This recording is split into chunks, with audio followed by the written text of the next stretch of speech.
Seguimos preparando el terreno y nuestro camino hacia la masterclass hoy nos lleva a hablar de Miguel Ángel. Miguel Ángel Buonarroti sería durante su vida muchas cosas. Escultor, pintor, arquitecto, poeta, pero por sobre todo esto, Miguel Ángel sería un aristócrata florentino. Y eso marcaría su vida entera y la historia del arte. Desde su nacimiento, Miguel Ángel gozó de algo que muchos otros artistas carecían, un apellido. Otros artistas y la gente de la época se les conocía por el oficio que desempeñaban o por el lugar de donde procedían. Leonardo es un muy buen ejemplo para esto porque él era originario de la localidad de Vinci y por ende Leonardo da Vinci. La familia Buonarroti de Simoni había vivido en Florencia durante más de 300 años y se jactaban de ser descendientes de la casa de los condes de Canosa. Este dato los historiadores jamás han podido corroborarlo, pero Miguel Ángel lo creía ciegamente. Y su padre, Ludovico di Leonardo Buonarroti de Simoni, no tenía fortuna, pero al haber elegido no trabajar, Ludovico se comportaba como un caballero perteneciente a la alta burguesía de la época, los cuales hacían gala de no necesitar ganarse la vida con una profesión porque pues eran terratenientes, vivían de sus rentas, de sus tierras, de sus títulos. Y Ludovico entonces pues se dedicaba a administrar las muy pocas propiedades que todavía tenía la familia y de vez en cuando, por su estatus patricio, era elegido para desempeñar cargos públicos, que fue lo que pasó cuando nació Miguel Ángel en el pueblo de Caprese. Ludovico era podestá, que es como el alcalde del pueblo, en un puesto que duró muy poco tiempo. Pero aunque no tenían fortuna, los Buonarroti sí que tenían aires aristocráticos. ¿Y qué significaba ser aristócrata en la Florencia renacentista de finales del siglo XV? En términos prácticos, quería decir que Ludovico esperaba que sus hijos se comportaran como caballeros, esto es, que no desempeñaran oficios y mucho menos que estos empleos requirieran utilizar tus manos como principal herramienta de trabajo. Un caballero usaba el intelecto y ejecutaba las artes liberales, las famosas liberal arts, en funciones como abogados, escritores, profesores, podían ser hombres de la iglesia, desempeñar cargos públicos. Y esto de las artes liberales es algo que nos viene desde la antigua Grecia, donde existía la distinción entre las disciplinas académicas cultivadas por personas libres, de ahí su nombre, como son la gramática, la retórica, la aritmética, etcétera, y las artes serviles, propias de los esclavos y de los siervos, que eran pues oficios que se realizaban con las manos.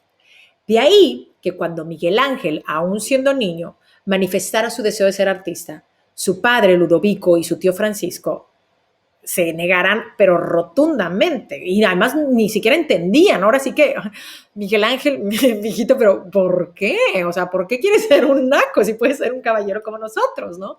O sea, no entendían de dónde venía el niño. Y según el propio Miguel Ángel, llegaron hasta los golpes para desanimarlo en su propósito. Sin embargo, ya alrededor de los 13 años, el chico logra convencer a su padre y Ludovico lo lleva a ser aprendiz en uno de los talleres más importantes de la ciudad, el taller de Domenico Ghirlandaio. Ahí Ghirlandaio enseñaría al gran Miguel Ángel a pintar frescos, es decir, paredes.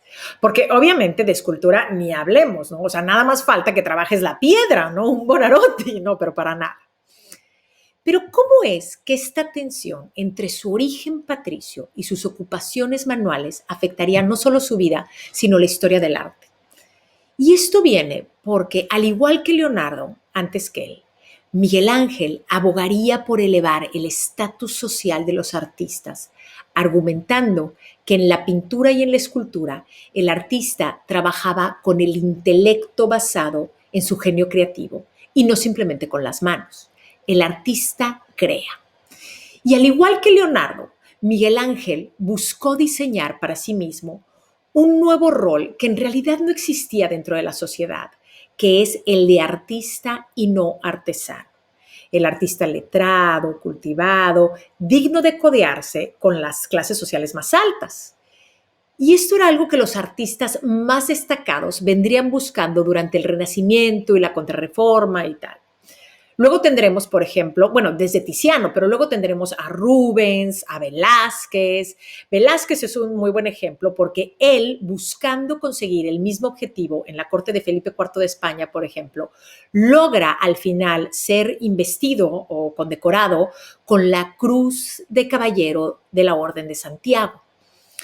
Y el objetivo al final era avanzar el estatus social del artista y elevar el nombre de sus familias.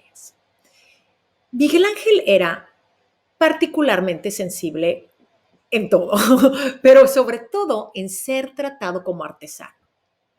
Jamás quiso montar su propio taller, como era muy común entre los artistas, y nunca quiso pertenecer a ningún gremio, lo cual también era muy común.